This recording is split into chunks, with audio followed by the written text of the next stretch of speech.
ainda que não esteja escrito o tempo do fim, tempo determinado para o fim, aonde que está o tempo do fim em Daniel 7, nos animais?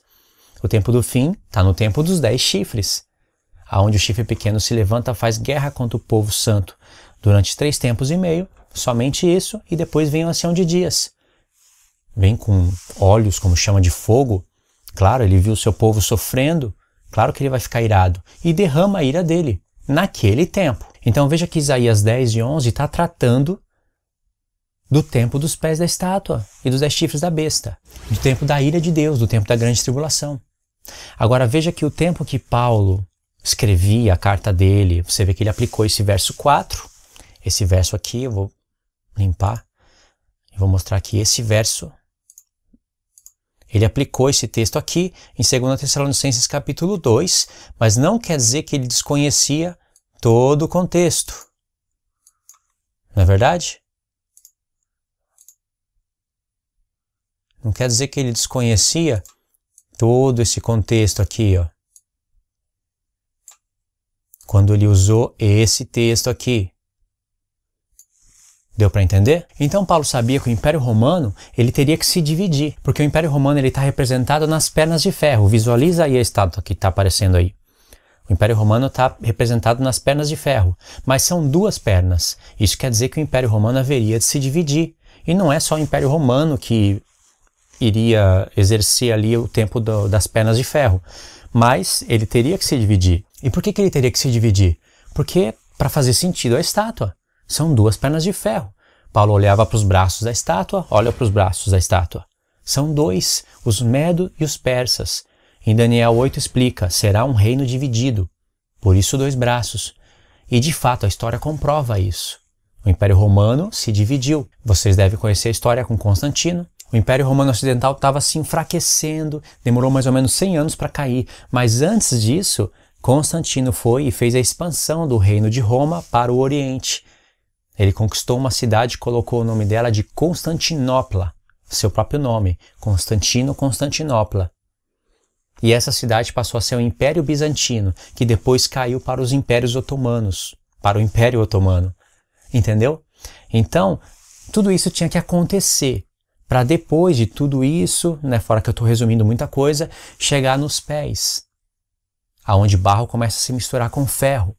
E aí sim, iria começar a se formar os 10 dedos da estátua.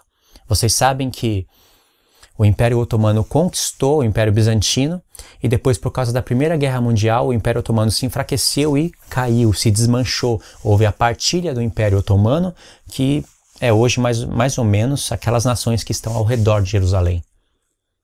Aí a gente já começa a entrar no tempo dos pés. Aí forma os 10 reis que vão começar a se unir, mas eles não ficam unidos, e nesse tempo se levanta o anticristo. É nesse tempo que cai a ira de Deus, e é desse tempo que está tratando aqui Isaías 10, irmãos. Não é Isaías 10 de 11 um assunto, e o tempo lá dos pés da estátua e dos chifres da besta outro assunto. O que isso significa? Significa que quando Paulo estivesse lendo Daniel 2, Isaías 10 de 11, Daniel 7, Daniel 8, 9, 10, 11, 12, quando ele estivesse visualizando, fazendo a contabilidade dessas profecias, ele iria chegar, por exemplo, em Daniel 2, ele iria estar lendo: quanto ao que viste dos pés misturado de barro e ferro, será um reino dividido. Por que um reino dividido? Porque os pés vieram das pernas. Tem ferro nos pés, não é? Mas não tinha barro nas pernas. Tem barro nos pés. Então o reino já se dividiu na parte das pernas. Mas o reino dividido que Deus quis falar ali na estátua era por causa do barro e ferro. Tem barro e ferro do lado esquerdo, barro e ferro do lado direito. Deu para entender? Ou seja, tudo isso tinha que acontecer, irmãos, para depois se levantar o anticristo. Na mente do apóstolo Paulo, nem sequer havia possibilidade dele imaginar que o avô do anticristo estaria vivo. Porque Roma estava de pé ainda. Ele está praticamente falando em 2 Tessalonicenses capítulo 2 que Roma tem que sair do caminho. Muitas coisas estavam detendo o aparecimento do anticristo. Por isso que ele prega uma ira futura. Já pensou o apóstolo Paulo pregar o arrebatamento iminente na sua própria época, como vocês têm ouvido no YouTube, pastores falando, pastores como Nathan Rufino, falando que o próprio Paulo na sua época pregava o arrebatamento iminente. Imagine Paulo pregando o arrebatamento iminente e ao mesmo tempo uma ira futura. Não faz sentido. E por que ele prega uma ira futura? Ele prega uma ira futura porque não pregava um arrebatamento iminente. Porque após o arrebatamento da igreja, Deus derrama a sua ira, não é verdade? Vamos pôr assim, seja a igreja protegida na terra, seja ela no céu, é em seguida o evento. A ira de Deus vem para castigar os ímpios. Então Paulo naquela época visualizava todo o futuro, irmãos. Tudo. Então não tem como ele pregar o arrebatamento iminente sabendo que todas essas profecias estariam pendentes. Se a igreja fosse arrebatada no tempo de Paulo, ou ainda 20, 30 anos depois, teria somente 7 anos para acontecer tudo isso, para se formar as pernas de ferro, para vir a parte dos pés, barro e ferro, para depois começar a se formar os dedos, aí se levantar o anticristo. Irmãos, tinha muito chão pela frente. Um reino nomeado de Assíria tinha que se remontar, assim como diz as profecias. Povos ao redor de Jerusalém teria que estar ali querendo Jerusalém, que teria que estar reconstruída. Depois eu vou falar sobre isso, porque o santuário haveria de ser destruído, Jerusalém também. Ela teria que estar reconstruída. Irmãos, isso não cabe num espaço de 7 anos, nem de 70. E pela história você não vê que nem 700 anos não caberia isso. Tenta assimilar essas coisas que eu estou falando. E você, como um pós-tribulacionista, tenta resumir isso que eu estou mostrando para vocês e tem essa pergunta em mente para vocês fazerem para os pré-tribulacionistas. É uma pergunta que eu queria fazer para o pastor Nathan Rufino, mostrar esses textos para ele e mostrar como que Paulo pregava um arrebatamento iminente na sua época com todas essas profecias pendentes. Irmãos, a ira de Deus cai em que tempo? No tempo dos pés, no tempo dos chifres. Existia isso no tempo de Paulo? Se não existia, não tinha como a ira cair naquele tempo. Não tinha como a igreja ser arrebatada naquele tempo. Entendeu? O cenário não estava nem um pouquinho montado. Se ele pregasse o arrebatamento iminente, ele deveria escrever: Deus nos livra da ira iminente. Pode ser qualquer tempo. A visão pré-tribulacionista, ela é limitada, totalmente limitada. Ela não olha para as profecias, ela não observa todas as coisas. Ela faz o que quer, escolhe os textos que quer. Eu assisti esses 2 últimos vídeos do pastor Nathan Rufino, aconselho você a assistir também. Eu fiquei indignado, eu fiquei perplexo com tanta falta de profecia, com tanta falta de analisar as coisas, se contradizendo na mesma mensagem.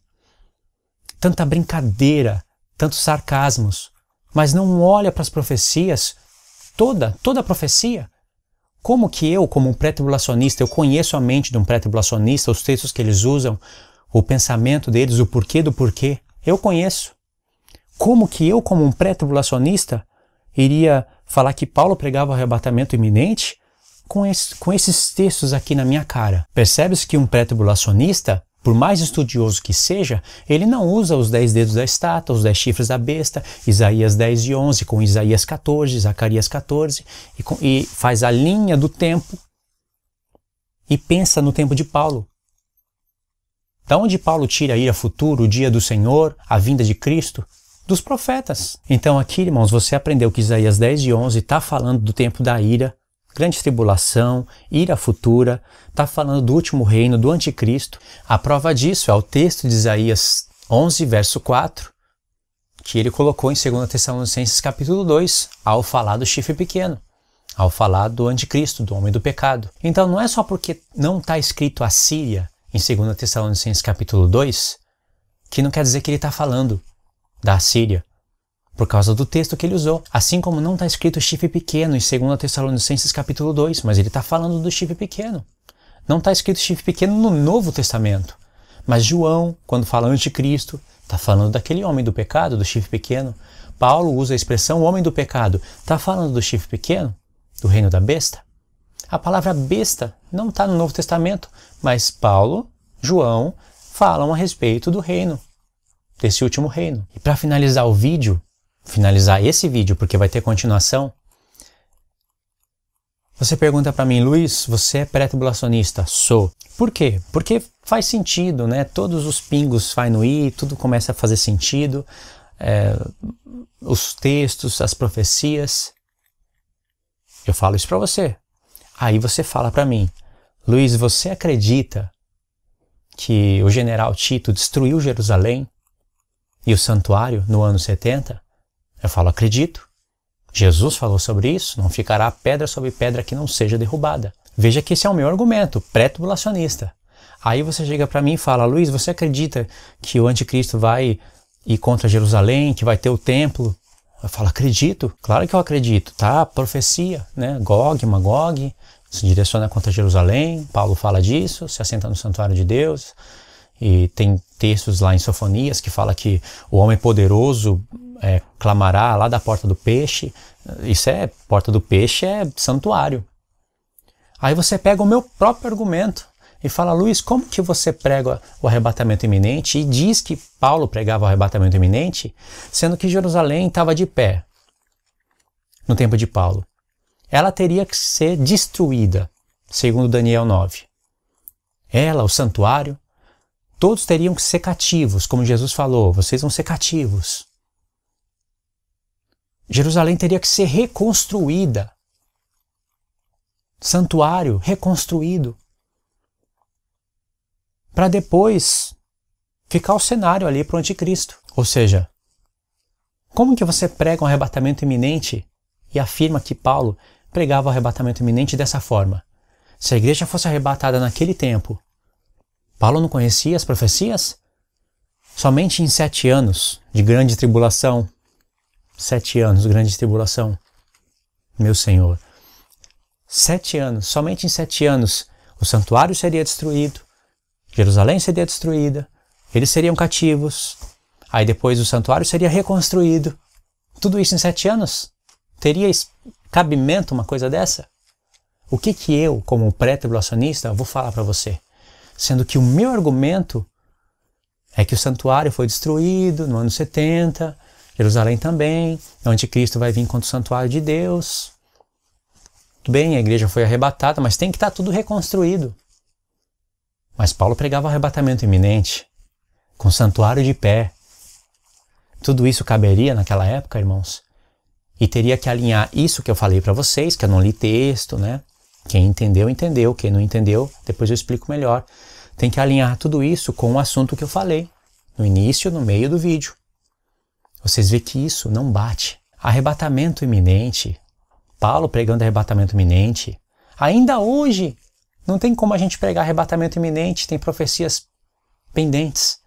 Arrebatamento iminente, irmãos, é a profecia, é a mensagem profética mais furada que um homem pode ensinar para a igreja. Eu não sei como tem irmãos que escutam uma mensagem dessa, glória a Deus, aleluia, e ri, e brinca, e não analisa as profecias. Isso daqui que eu estou falando, irmãos, é só o começo. Vocês ouviram o pastor Nathan Rufino ensinando sobre a apostasia no seu último vídeo?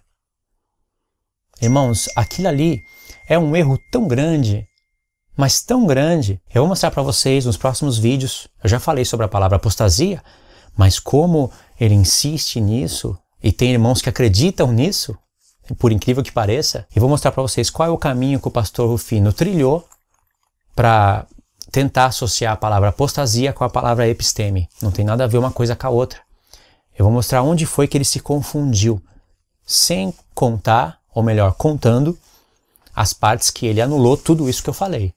Descontextualizou versos, não pensou no tempo dos pés, não pensou no tempo da ira futura, não pensou no último reino nomeado de Assíria, não pensou no tempo de Paulo, que o cenário não tinha nada parecido com o tempo do fim. Então aguarde esses vídeos, e se vocês quiserem pode mandar esse vídeo também para o pastor Nathan Rufino. Não tem ninguém melhor que ele para entender o que eu estou falando. Então depois dele ter analisado esse meu vídeo, já que ele ensinou à igreja essas coisas, e se vocês estão entendendo as colocações que eu fiz e viu que faz sentido, não é qualquer besteira que eu estou falando, são coisas sérias e coisas que se conectaram com tudo.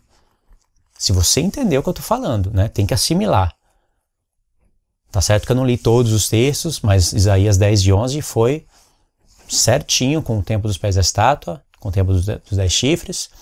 Então, depois que você assimilar isso e entender, eu acho que o pastor Nathan Rufino deve uma explicação para a igreja sobre esse assunto. Um ajuste, uma correção, ou até mesmo falando, não, Luiz, você se confundiu, porque não precisava nada disso estar pronto no tempo de Paulo, porque poderia o anticristo se levantar sem os 10 chifres, poderia o anticristo se levantar fora do tempo dos pés da estátua, ou você confundiu algum tempo, o reino da Síria não tem nada a ver com isso, Paulo usou o texto de Isaías 11, mas não quer dizer que está ligado com Isaías 10. Vamos ver qual é a explicação. Ele deve essa explicação para a igreja. Ok, irmãos? Eu conheço o pastor Nathan Rufino. Eu já conversei com ele. Ele é uma pessoa super atenciosa. Ele me deu uma Bíblia de presente, para vocês terem uma ideia. Então, eu já conversei com ele. Antes mesmo de conversar com ele, eu sabia que ele era pré. Ele permitiu colocar alguns vídeos dele no meu canal. Eu fiz isso com um planejamento. Eu tinha uma intenção por detrás disso, para ele analisar o vídeo das 2 casas de Israel e entender coisas que eu queria que ele anunciasse, mas ele não entendeu e não anuncia. Pelo contrário, ele divide a igreja de Israel. Ele não conhece as 2 casas de Israel e, pelo que eu vejo, não quer conhecer. Mas, tirando tudo isso, ele é um homem atencioso, uma pessoa que eu gostei do jeito que explica, e quando eu vi que ele enxerga o islamismo, aí eu pensei, interessante. Então eu criei essa comunhão com ele. Mas como eu vi que ele ensina essas coisas para a igreja, e eu ensinando também a palavra de Deus, não posso permitir que todo mundo creia nisso, então pode ser que esse vídeo chegue até ele, pode ser que ele assista, e pode ser que ele resolva, que ele decida dar uma explicação para a igreja a respeito dessas coisas e das outras que eu vou falar. Irmãos, vocês podem não concordar, vocês que são pré, mas ninguém pode dizer que o que eu estou falando não tem sentido. Nenhum pós, nenhum pré pode falar que as perguntas que eu fiz em relação aos tempos e os textos que eu mostrei e vou continuar mostrando não faz sentido. Eu não gravaria esse vídeo aqui falando essas coisas e fazendo essas perguntas se eu visse que as minhas perguntas não são perguntas certas. Se não fizesse sentido. Eu tenho um senso para saber quando eu estou forçando a ideia, quando a pergunta não faz sentido. E as perguntas que eu fiz fazem sentido, ok? Então é isso daí, irmãos. Vou ver se eu tento gravar com mais frequência. Não estou podendo gravar muito vídeo agora. Mas você que conhece o pastor Nathan Rufino, tenta fazer ele assistir esse vídeo. E aí a gente vai analisando qual vai ser a resposta. Os 2 vídeos dele que ele gravou, falando sobre o arrebatamento da igreja, grande tribulação e tudo mais, eu vou deixar os links na descrição. Assista ele por completo. Eu ouvi um áudio e assisti o vídeo. E eu não assisti relaxadamente, não. Eu assisti, depois eu pego e mostro para vocês. Eu fiz uma linha do tempo. Tempo 20, ele falou tal assunto. Foi até o tempo 30. Aí depois, nos 45 minutos, ele entrou em tal assunto. Aí depois, em 50 e poucos minutos, ele entrou nesse assunto. E aí eu vi qual é a relação dele ter falado isso no início, no meio e no fim. Quais são as intenções. Vi as brincadeiras também, que foram muitas brincadeiras com sarcasmos, com ironismo. Então eu analisei tudo isso. Não foi de qualquer maneira. Vi os textos que ele usou, as conexões, e os textos que ele deveria ter usado e não usou. Tudo isso eu vi. Tudo isso eu fiz uma timeline para eu poder gravar os vídeos certinhos. Se você fizesse isso assistindo os meus vídeos, você teria pergunta inteligente para fazer. Porque eu fazendo isso no ensino do pastor Nathan Rufino, eu peguei um argumento dele aqui e peguei outro argumento dele aqui e cruzei. E eles não se encaixam, são contradição. Basicamente, ele ensinou sobre as 70 semanas e falou sobre a destruição do templo do ano 70 e ao mesmo tempo disse que Paulo pregava o arrebatamento iminente. Que o anticristo vai contra Jerusalém, contra o santuário, e você vê que esses argumentos se chocam, se trombam um no outro. Então analisa as próprias palavras, e você vê que ele não pensou numa coisa para falar outra, porque os tempos não batem. Vocês entenderam o que eu falei no vídeo, não é? Os tempos não batem. O santuário estava de pé no tempo de Paulo, Jerusalém estava de pé, tinha que ser destruído, o povo tinha que ser cativo. Para lá, em Ezequiel 38, você vê aquele príncipe que haveria de vir, em Daniel 9, é aquele mesmo príncipe que está em Ezequiel 38, Gog, príncipe. cabeça. Ele tem a promessa de vir e ele está vindo lá em Ezequiel 38 contra um povo que se recuperou da espada, que foi juntado de todas as nações. Se ligou? Deu para entender que tudo isso não cabia naquele tempo de Paulo? Então é isso daí, irmãos. Eu só repetir de novo para ficar bem frisado, né, na mente o que eu falei no vídeo, tá bom? Deus abençoe, fique na paz de Cristo e até o próximo vídeo.